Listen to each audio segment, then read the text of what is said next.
All right, music fans, welcome back. Harmless Dave here, talking about real music in real time for a few real people out there just like you and just like me. All right, so the band Alabama, they're not in the Rock and Roll Hall of Fame.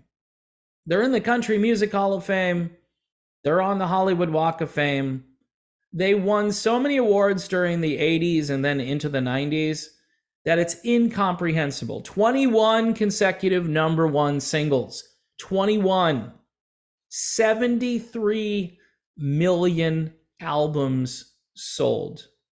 I'm not sure if anyone will touch that because number one, albums don't sell anymore. Now, as far as hitting number one on the country charts, these days it's like Morgan Wallen every other day is going to number one. It's different music. It's okay. See, to me, the reason I would say you should consider Alabama for the Hall of Fame, because you're putting in Dolly Parton, you're considering Willie Nelson, right? Alabama had its roots in Southern rock. Now, I know, again, the Hall of Fame, they're not big fans of Southern rock, but Alabama, being from Alabama, tended to like Lynyrd Skynyrd a lot, right? Which makes sense. The music they played at the Bowery, where they cut their musical chops, I got to tell you, it was probably all Southern rock, blues, maybe some Motown. Teddy Gentry, just a great player. Jeff Cook, another fantastic player. And the amazing Randy Owen, who has one of the most distinctive vocals in the history of music, period. I mean, he was getting microphone endorsements left and right during the 1980s. I remember seeing the ads in the trade publications like, Randy Owen uses this kind of microphone. And yeah, here's a 90s example of Alabama in the cheap seats. And then here's the other thing that doesn't endear them to the Hall of Fame. These guys were, the soundtrack for the deplorable crowd back in the 80s. 40-hour week for a living? What? Saluting the truck drivers? I mean, come on. I mean, that's pretty normal in country music, but Alabama made a real play to that audience. And they had these festivals with thousands of people, constantly sold out. People had a great, if you go listen to like the Alabama Live album, which I think was done probably in the early to mid 80s. I mean, the energy on that thing is off the charts.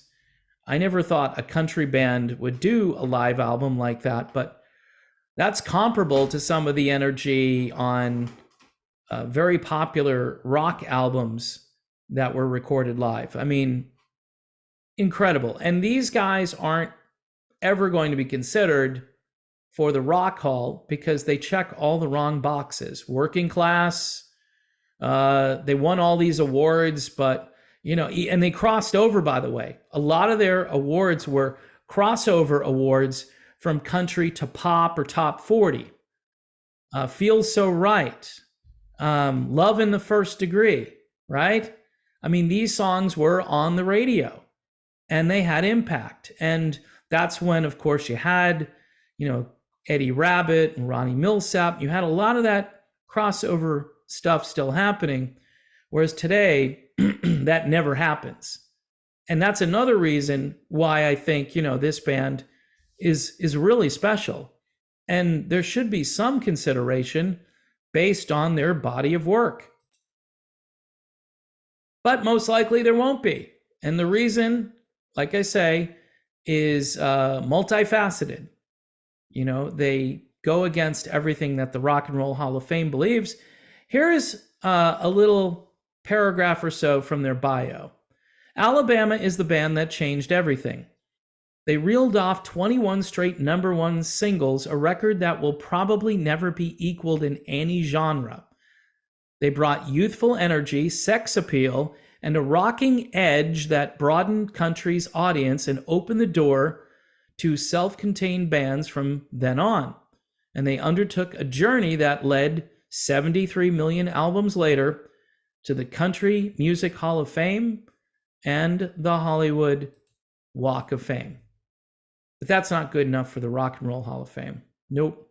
Elements of rock in their music, sex appeal, broaden the base of the country music industry to include rockers and people who were not specifically focused on any one genre. Nah, that's not groundbreaking enough, so never mind. Anyway, folks, I am a fan of this band, always have been. They should put out, if they haven't, they should put out a box set, remastered, because I would buy it. I would buy it. I'd like to get all of the liner notes and information about the band, and then have all the CDs right there, in one handy, very large container. Would be more like a suitcase with Alabama. So that's my little video on this amazing band. They're not in the Hall of Fame, the Rock and Roll Hall of Fame, and I get it. They're a country band.